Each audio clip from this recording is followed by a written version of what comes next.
नमस्कार साथियों, स्वागत है आपका हमारे YouTube चैनल में। और जैसा कि आप सबने कहा था कि एकीकरण पढ़ना है राजस्थान का, तो राजस्थान के एकीकरण की अभी ये पहली क्लास है। और आप सभी ने कमेंट किया था कि एकीकरण की क्लास लगानी है, तो राजस्थान का एकीकरण हम शुरू कर रहे हैं। तो ये एकीकरण की फर्स्ट क्लास होगी और 7 बजे फिक्स 7 बजे जो आपकी इसी समय जो एकीकरण की क्लास लगेगी और रेगुलर रहेगी। पूरा एकीकरण हम कंप्लीट पढ़ेंगे, उसके बाद इनके कुछ जो इंपॉर्टेंट क्वेश्चन है, लगभग 50-100 क्वेश्चन जो है हम सॉल्व करेंगे। तो राजस्थान का एकीकरण हम शुरू करेंगे और लगभग सभी एग्जाम देखो, बीएड बीएसटीसी से लेके first grade second grade other जितने भी कॉम्पिटिटिव एग्जाम है, सब में ये टॉपिक रहता ही है और ये इससे क्वेश्चन 1 या 2 क्वेश्चन जो है पूछे जाते हैं। तो एकीकरण शुरू करते हैं।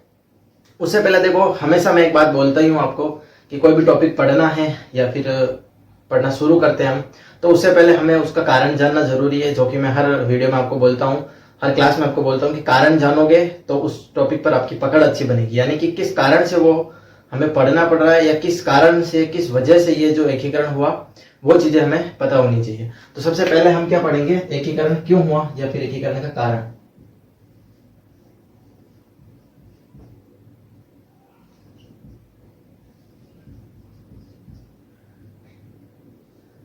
एकीकरण का कारण क्या था, कि ऐसा क्या कारण था कि राजस्थान में जो है जो 19 रियासतें थी उनका क्या करना पड़ा था, एकीकरण करना पड़ा था।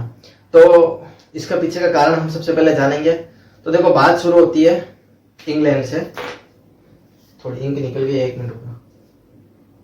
बात शुरू होती है इंग्लैंड से। देखो, बात शुरू होती है इंग्लैंड से। इंग्लैंड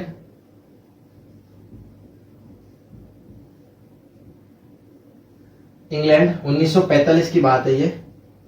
1945 में इंग्लैंड के पीएम थे चर्चिल। प्रधानमंत्री कौन थे 1945 में इंग्लैंड के प्रधानमंत्री कौन थे? पीएम यानी प्रधानमंत्री कौन थे? चर्चिल थे। 1945 में इंग्लैंड के प्रधानमंत्री चर्चिल। और 1945 में इंग्लैंड में क्या होते हैं, फिर चुनाव होते हैं। अब 1945 में इंग्लैंड में क्या होंगे, चुनाव हुए। चुनाव हुए तो ये चर्चिल क्या थे, हार गए। जैसे ही चुनाव हुआ तो चुनाव में क्या हो गई, ये हार गए। और नए प्रधानमंत्री कौन बन गए, नए पीएम कौन बन गए, क्लीमेंट एटली।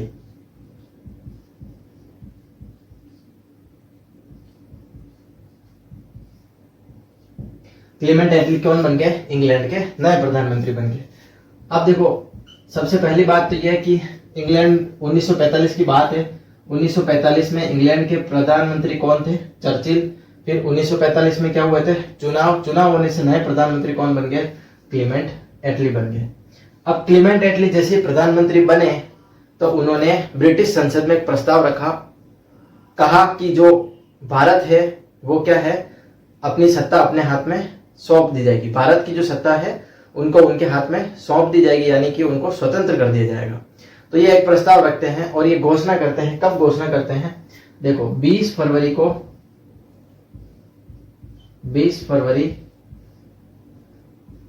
1945 को ये घोषणा करते हैं कि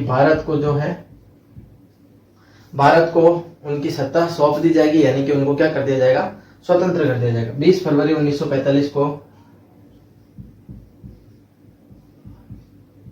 या फिर ऐसे लिखो 20 फरवरी 1945 को ब्रिटिश संसद में प्रस्ताव रखते हैं। ब्रिटिश संसद में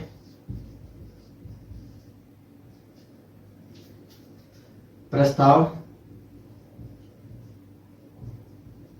रखते हैं।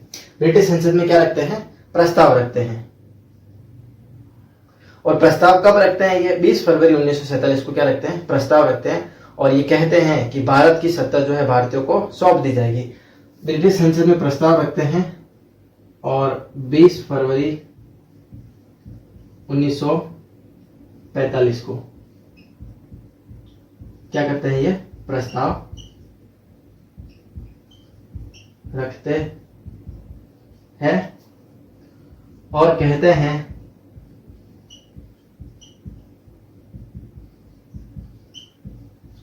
कि भारत की जो सत्ता है भारतीयों को सौंप दी जाएगी। भारत की सत्ता जो है किसको सौंप दी जाएगी? भारतीयों को दे दी जाएगी या फिर सौंप दी जाएगी, दे दी जाएगी। यानी कि ये जो नए प्रधानमंत्री बने थे इंग्लैंड के 1945 में, वो 20 फरवरी 1945 को क्या करते हैं? ब्रिटिश संसद में प्रस्ताव रखते हैं और 20 फरवरी से प्रस्ताव रखते हैं और कहते हैं कि भारत की सत्ता भारतीयों को सौंप दी जाएगी। यानी कि वो ब्रिटिश संसद में ये प्रस्ताव रख के बोलते हैं कि भारत को क्या कर दिया जाएगा? स्वतंत्र कर लेते हैं और उनकी जो सत्ता है वो उनके हाथों में ही दे देते हैं। अब क्या होता है, उस समय भारत के वायसराय कौन थे? जैसे ये हमारा भारत है, ऐसे समझो ये हमारा भारत है,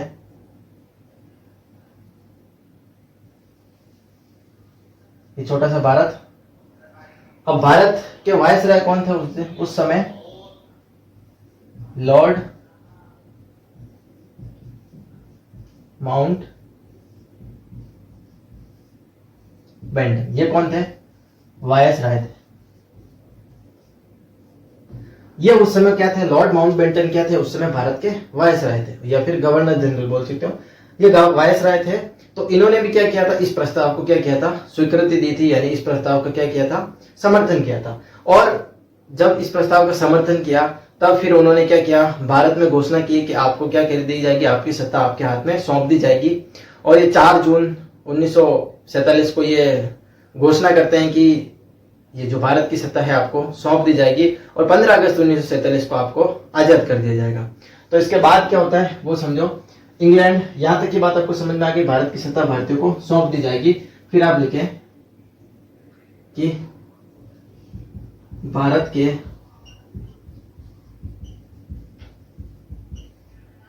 वायसराय लॉर्ड माउंट बेंटन ने इसका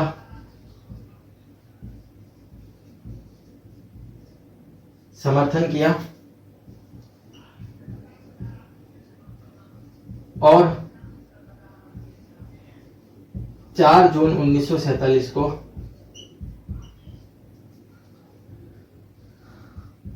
घोषणा कर कहा कि 15 अगस्त 1947 को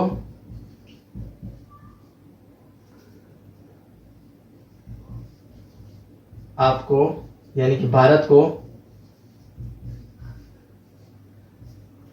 उनकी सत्ता सौंप दी जाएगी। भारत को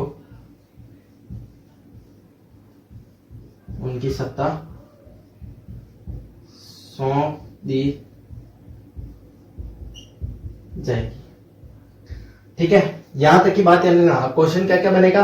भारत का वायसराय कौन था उस समय? Lord Mountbatten. और उसने किस डेट को कि 4 जून 1947 को क्या किया था? इसने घोषणा की थी। और आजादी के लिए कब बोला था? 15 अगस्त 1947 को आप आजाद कर दिया जाएगा, सत्ता सौंप दी जाएगी। ये सारी बातें आपको ध्यान में रखनी है। लॉर्ड माउंट बेंटन, ठीक है, इतना प्रोसेस आप ध्यान में रखें कि इंग्लैंड के प्रधानमंत्री बने कौन? Clement neatly. उसने 20 फरवरी 1945 को घोषणा की, ब्रिटिश संसद में प्रस्ताव रखा और 20 फरवरी 1947 को प्रस्ताव रखते कहा कि भारत की सत्ता क्या सौंप दी जाएगी? भारतीयों को सौंप दी जाएगी। फिर जो हमारे भारत के वायसराय थे लॉर्ड माउंट बेंटन, उन्होंने भी इसका प्रस्ताव का समर्थन किया और 4 जून 1947 को घोषणा करते हुए कहते हैं कि 15 अगस्त 1947 को क्या कर दिया जाएगा?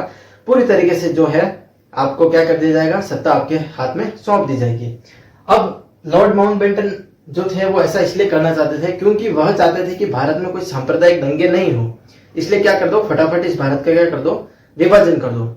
सांप्रदायिक दंगे से मेरा मतलब है कि उस समय भारत में 2 पार्टियां थी, एक तो कांग्रेस पार्टी थी और एक मुस्लिम लीग थी। जो मुस्लिम लीग थी वो मुसलमान जो पाकिस्तान में मिलना चाहते थे और जो कांग्रेस वाले थे वो सारे क्या थे? हिंदू थे जो क्या भारत में रहना चाहते थे। तो उनको लगा कि हिंदू मुस्लिम दंगा नहीं हो जाए, इसलिए भारत का जल्दी से विभाजन कर लेते हैं, जिससे क्या हो? मुस्लिम पाकिस्तान में चले जाएंगे और भारत वाले भारत में रह जाएंगे, तो कोई किसी भी प्रकार का दंगा नहीं होगा। यानी कि कहने का मतलब यह है कि कहीं ना कहीं वो भारत को क्या करना चाहते थे? तोड़ना चाहते थे। और आधे रियासतों को कहाँ मिलाना चाहते थे? पाकिस्तान में। आधी रियासतों को कहाँ मिलाना चाहते थे? भारत में। तो उनकी तरफ से वो विभाजन करना चाहते थे ताकि क्या हो कि भारत का के टुकड़े हो जाए। पर हमारे यहाँ के अनेक राजाओं और एक सबसे इम्पोर्टेंट आता है सरदार वल्लभ भाई पटेल जो थे, उन्होंने क्या है ये विभाजन होने नहीं दिया और इस वजह से क्या किया गया था, एकीकरण का प्रोसेस किया गया था और एकीकरण किया गया था। यानी कि यहां तक क्या हुआ था कि उन्होंने घोषणा वगैरह कर दी थी कि सत्ता सौंप दी जाएगी। अब ऐसा वो क्यों कर रहे थे, तो वो समझो कि ऐसा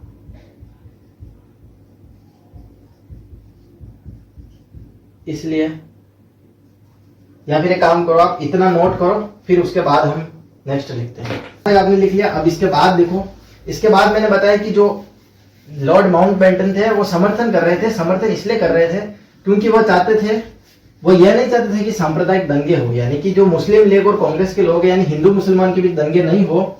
इस वजह से क्या कर रहे थे, लॉर्ड माउंटबेटन जल्दी से जल्दी क्या कर रहे थे, भारत का विभाजन कर रहे थे। और भारत का विभाजन होना यानी कहीं ना कहीं हमारे लिए नुकसान था, क्योंकि आप ये देखो कि ये भारत है, अगर मान लो इसमें से ये हमारा राजस्थान यहाँ पे इस प्रकार से, अगर इसमें से कुछ 19 रियासतें थी राजस्थान में, इसमें से मान लो 4-5 रियासतें भी कहीं पाकिस्तान में चले जाती तो यहाँ से हमारा भारत टूट जाता। या फिर ये मान लो जैसे हैदराबाद यहाँ पे एक रियासत थी, ये खुद स्वतंत्र रहना चाहती थी, यानी वो ये चाहती थी कि हमारा स्वतंत्र देश बने। तो ये अगर स्वतंत्र देश बन जाता तो यहाँ पे भारत के बीच में एक और देश हो जाता, तो ये बहुत ही खराब कंडीशन हो जाती है भारत के लिए। और भारत के क्या होते हैं, अलग अलग टुकड़े हो जाते हैं, विभाजन हो जाते हैं।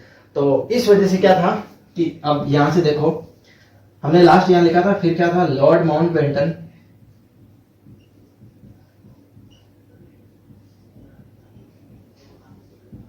ने विभाजन का समर्थन, ऐसे लिखो, विभाजन का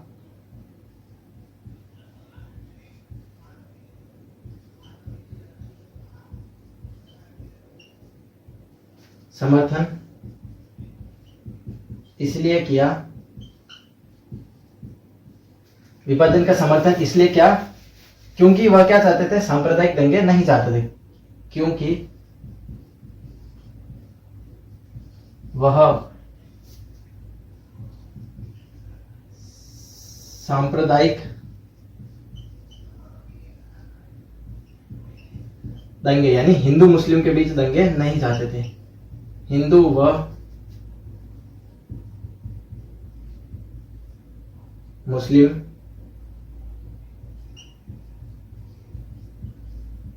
के बीच, सांप्रदायिक दंगे हिंदू मुस्लिम के बीच नहीं चाहते थे।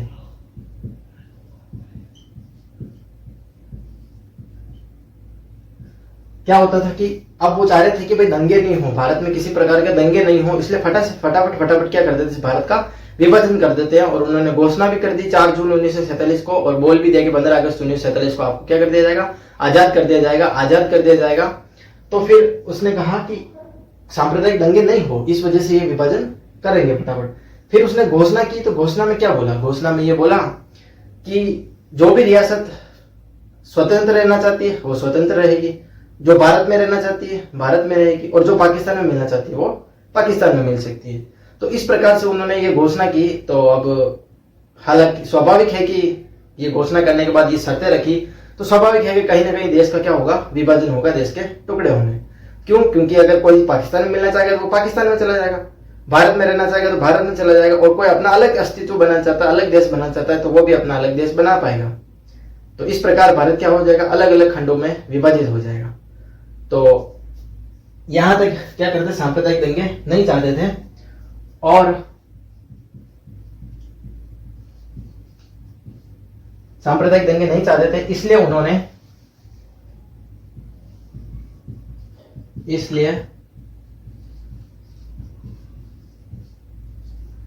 क्या की, घोषणा की, उन्होंने घोषणा की और कहा कि, क्या कहा, देखो पहली बात उसने ये कही कि मतलब जिन रियासतों को कहां मिलना है, भारत में मिलना है वो भारत में मिले, पाकिस्तान में मिलना है पाकिस्तान में मिले, और स्वतंत्र अस्तित्व रखना है तो स्वतंत्र अस्तित्व रखें। और कहा कि जिनको भारत में मिलना है, दूसरी बात कही कि जिनको पाकिस्तान में मिलना है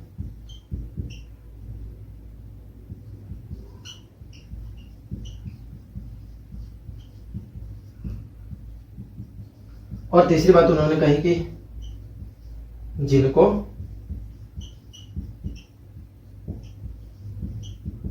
स्वतंत्र अस्तित्व रखना है,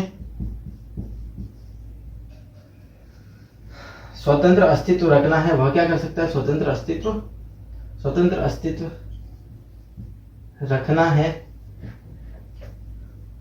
ये सारी बात क्या कर सकता था? वह कर सकता है।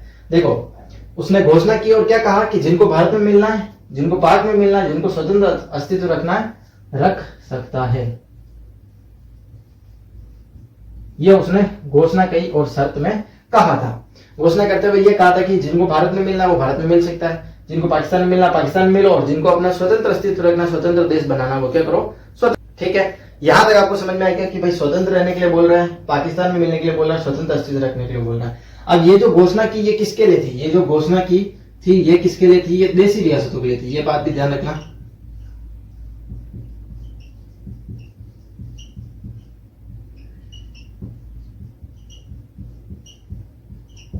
देशी रियासतों के लिए थी, यानी कि उसने कहा था कि जो भी देशी रियासतें हैं वो अपना स्वतंत्र अस्तित्व रखना चाहे तो रखो, भाई पाकिस्तान में मिलना तो पाकिस्तान में मिलो, भारत में मिलना तो भारत में मिलो।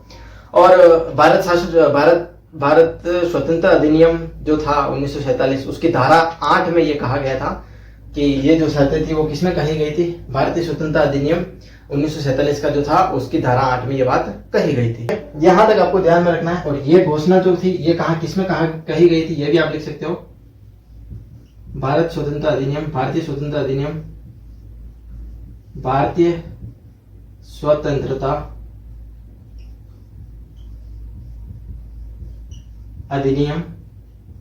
1947 की धारा 8 में यह शर्तें रखी।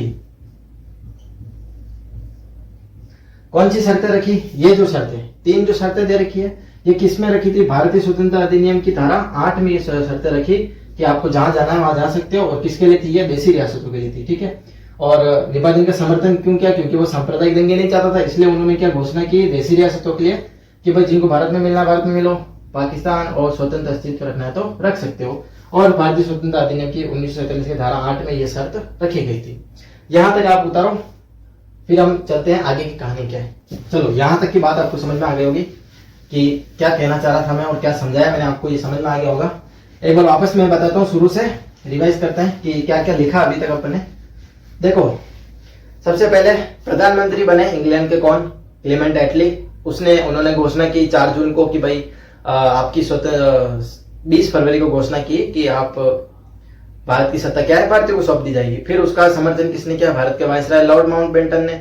फिर उसने 4 जून को घोषणा की कि 15 अगस्त को आपको आजाद कर दिया जाएगा। और आजाद करने क्यों? और उसका विभाजन कर दिया जाएगा क्यों? क्योंकि वो सांप्रदायिक दंगों से क्या करना चाहता था? बचना चाहता था, मतलब भारत को सांप्रदायिक दंगों से बचाना चाहता था और भारत के टुकड़े करना चाहता था। तो उसने कहा कि जितने भी देशी रियासतें हैं और वो अपना स्वतंत्र अस्तित्व रखे, पाकिस्तान में मिले, भारत में मिले, हमें कोई लेना देना नहीं, आपको जहां जाना है जा सकते हो।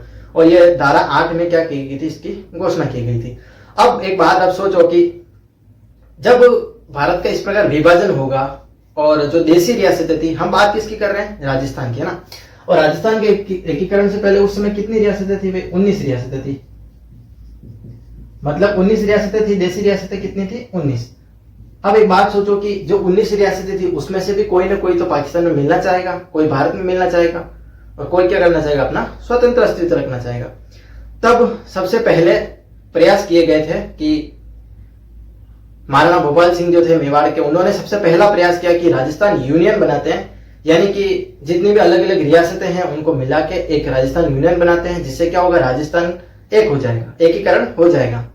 इस वजह से क्या है कि भारत का विभाजन नहीं हो या राजस्थान का विभाजन नहीं हो, मेन हम बात कर रहे हैं राजस्थान की, तो राजस्थान का विभाजन नहीं हो, इसलिए राजस्थान का एकीकरण किया गया। अभी अपन पढ़ रहे थे ना एकीकरण का कारण, मतलब उसका एकीकरण क्यों किया गया, उसको एक क्यों किया गया? तो इसका मेन कारण ये था कि ये जो घोषणा की गई थी जिसकी वजह से क्या हुआ था? राजस्थान टूटने वाला था और भारत भी पूरा टूटने वाला था। इस वजह से जो है एकीकरण का कारण था ये, मेन के एकीकरण क्या किया गया था। अब देखो राजस्थान में क्या हुआ, अब बात करते हैं राजस्थान का। ठीक है, अब देखो कारण हो गए, पर एकीकरण के प्रयास लिख लेते हैं अभी हम। ठीक है, एकीकरण के प्रयास। यानी कि अब देखो कि अब राजस्थान में क्या है, 19 रियासतें हैं। अब वो क्या अलग अलग अस्तित्व रखेगी, अलग अलग जगह जाने की सोचेगी। तो एकीकरण के प्रयास किए गए कि कुछ ऐसे प्रयास किए जाए जिससे क्या हो, ये सभी 19 रियासतें एक बनी रहे और हमारा राजस्थान जो है वो बना रहे, किसी भी तरीके से राजस्थान का विभाजन नहीं हो और वो टूटे नहीं, और कोई भी रियासत जो है किसी अलग अस्तित्व में नहीं जाए या ना पाकिस्तान में मिले, भारत में ही रहे और राजस्थान में ही बनी रहे। तो इसमें सबसे पहला प्रयास किसका किया गया? सबसे पहला प्रयास किया गया था मेवाड़ के महाराणा भोपाल द्वारा। मेवाड़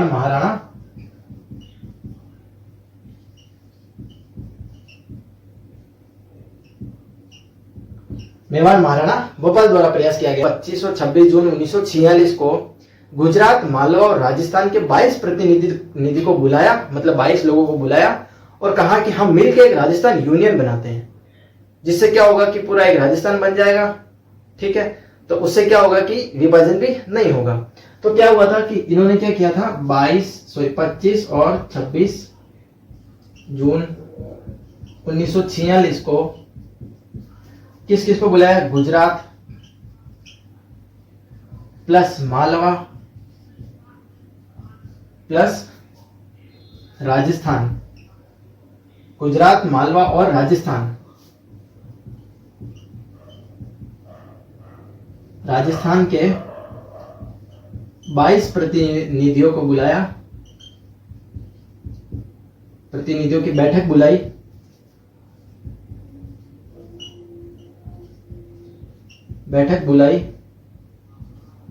वह क्या बनाने का प्रस्ताव रखा था, क्या बनाने का सोच रहे थे वो? राजस्थान यूनियन। राजस्थान यूनियन क्या चाहते थे? बनाना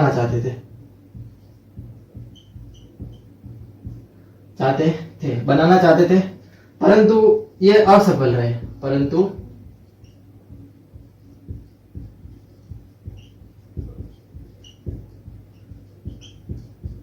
परंतु ये क्या रहे? असफल रहे। मतलब ये खुद अपना एक राजस्थान यूनियन बनाना चाहते थे। कौन? मेवाड़ महाराणा भोपाल सिंह। परंतु क्या हुआ? असफल हुआ। क्यों हुआ? क्योंकि अदर जो दूसरी रियासतें थी उन्होंने इनका भारी विरोध किया था कि भाई आप राजस्थान यूनियन नहीं बना सकते। उसके बाद एक और प्रयास क्या किए गए थे? एक प्रयास ये किया गया था कि वागड़ संघ बनाने का प्रयास किया था। वागड़ संघ बनाने का प्रयास, यानी कि बांसवाड़ा, डूंगरपुर वगैरह जो भी वागड़ वाला एरिया है उनको मिला के भी एक संघ बनाने का प्रयास किया गया था, और वो भी कैसा रहा? वो भी विफल रहा। फिर तीसरी बात आती है कि हाड़ौती संघ बनाने का प्रयास किया गया था।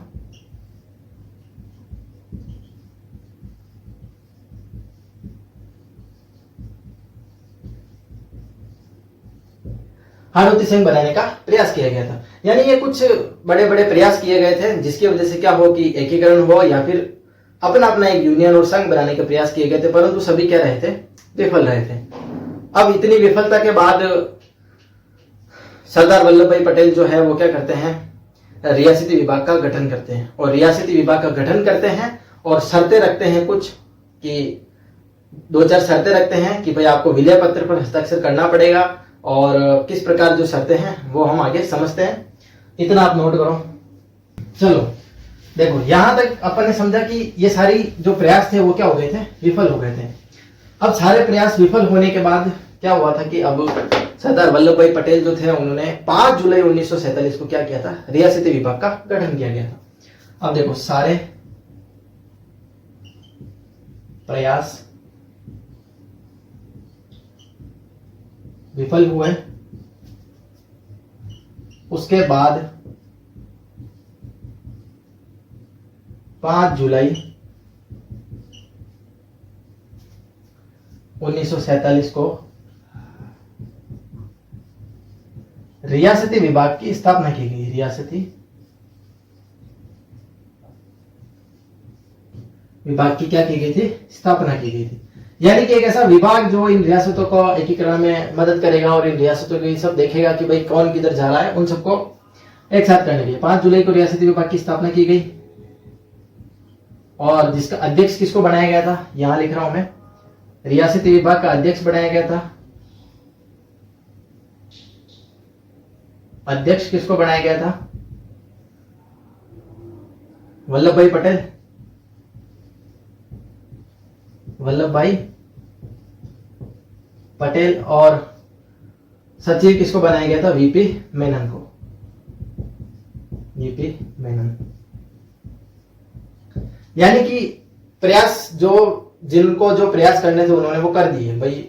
मेवाड़ संघ बनाना था, हाड़ौती संघ बनाना था, वागड़ संघ बनाना था, सब प्रयास कर लिए, परंतु सब क्या हुआ? विफल। उसके बाद 5 जुलाई 1947 को रियासती विभाग का गठन किया गया था और उसके बाद उसके अध्यक्ष सरदार वल्लभ भाई पटेल और सचिव किसको बनाया था? वीपी मेनन ने को बनाया गया। अब रियासती विभाग ने उन सभी देशी रियासतों के सामने 2 शर्तें रखी। पहली शर्त यह रखी थी कि जिस रियासत की जो वार्षिक आय वो 1 करोड़ से ज्यादा और वहां की जनसंख्या अगर 10 लाख है तो आप अपना स्वतंत्र अस्तित्व रख सकते हो। ठीक है। और दूसरी शर्त यह रखी थी कि जो भी रियासत विलय पत्र पर हस्ताक्षर करेगी उसको हम 10 लाख रुपए क्या देंगे? प्रीवी पर्स देंगे। तो अब देखो यहां से उन्होंने 2 शर्तें रखी। रियासती विभाग ने 2 शर्तें रखी। रियासती विभाग ने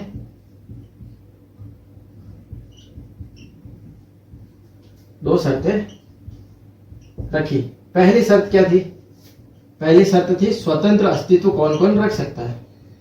स्वतंत्र अस्तित्व। और दूसरी शर्त क्या थी? प्रीवी पर्स। प्रीवी पर्स। पहली स्वतंत्र अस्तित्व कौन कौन रख सकता है? जिनकी क्या हो? जनसंख्या 10 लाख और वार्षिक आय क्या हो?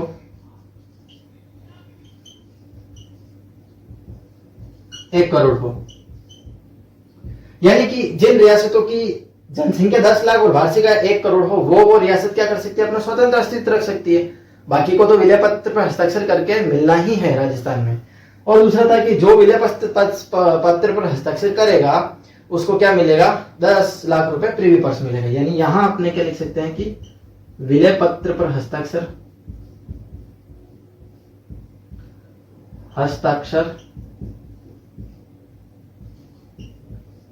करने पर 10 लाख रुपए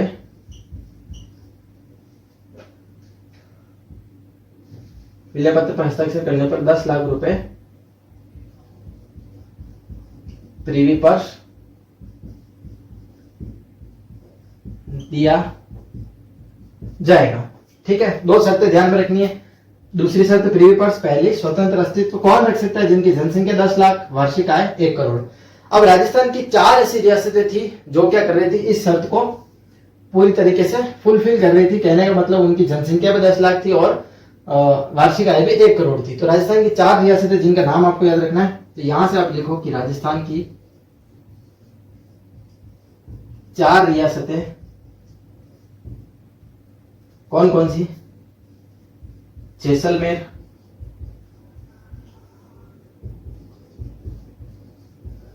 जोधपुर, बीकानेर और उदयपुर। जैसलमेर, जोधपुर, बीकानेर और उदयपुर क्या करती थी? ये 4 रियासतें जो थी वो क्या कर रही थी? अपना स्वतंत्र अस्तित्व रख सकती थी। यहां मैं लिख लेता हूं स्वतंत्र अस्तित्व रख सकती थी। स्वतंत्र अस्तित्व रख सकती थी। क्यों रख सकती थी स्वतंत्र अस्तित्व? तो उसके पीछे कारण था कि इनकी जनसंख्या भी 10 लाख थी और वार्षिक आय भी क्या थी? 1 करोड़ थी। तो ये सारी बात है कि भाई 5 जुलाई 1947 को रियासती विभाग बनाया, अध्यक्ष बनाया वल्लभ भाई पटेल को, सचिव बनाया वीपी मेनन को। रियासती विभाग ने 2 शर्तें रखी कि जो स्वतंत्र अस्तित्व रखेगा उसके पास ये कंडीशन होनी चाहिए। क्या कंडीशन होनी चाहिए? कि जनसंख्या और वार्षिक आय दोनों क्या होनी चाहिए? मैच होनी चाहिए। तो ऐसी राजस्थान की कितनी रियासतें थी? 4 रियासतें। कौन कौन सी? जैसलमेर, जोधपुर, बीकानेर और उदयपुर। ये क्या कर सकती थी? अपना स्वतंत्र अस्तित्व रख सकती थी। और जो विलय पत्र पर हस्ताक्षर करेगा उसको क्या दिया जाएगा? 10 लाख रुपए क्या दिया जाएगा? प्रीवी पर्स के रूप में दिया जाएगा। हालांकि ये प्रीवी पर्स बाद में समाप्त कर दिया था, पर देखो लालच देते हैं, लालच दिया गया था रियासतों को ताकि क्या हो? वो भारत संघ में विलय हो जाए और विलय पत्र पर हस्ताक्षर कर ले, जिससे क्या हो? राजस्थान का विभाजन नहीं हो और वो टूटे नहीं। ठीक है। तो ये था कि एकीकरण का मेन कारण क्या था, और कारण के बाद हमने समझा कि क्या प्रयास किए गए थे एकीकरण को, राजस्थान के एकीकरण में रियासतों को मिलाने के लिए। ये सारी बातें आपको ध्यान में रखनी है। तो आज हम इतना ही पढ़ेंगे, कल इसके बाद कंटिन्यू करेंगे कि भाई 2 शर्तें रखी थी, जैसलमेर, जोधपुर, बीकानेर, उदयपुर ये स्वतंत्र अस्तित्व रख सकती थी। उसके बाद जो अदर रियासतें थी उनकी क्या क्या कंडीशन थी और क्या क्या उनकी शर्तें थी, क्या किस वजह से जो है वो एकीकरण हुए, कैसे जो उनका एकीकरण हुआ, वो सारी चीजें हम समझेंगे। तो आज के लिए बस इतना ही। थैंक यू सो मच, धन्यवाद। और कल इसी टाइम 7 बजे आपको वापस आना है, एकीकरण की सेकंड क्लास होगी। तो आज के लिए बस इतना ही। थैंक यू सो मच, धन्यवाद।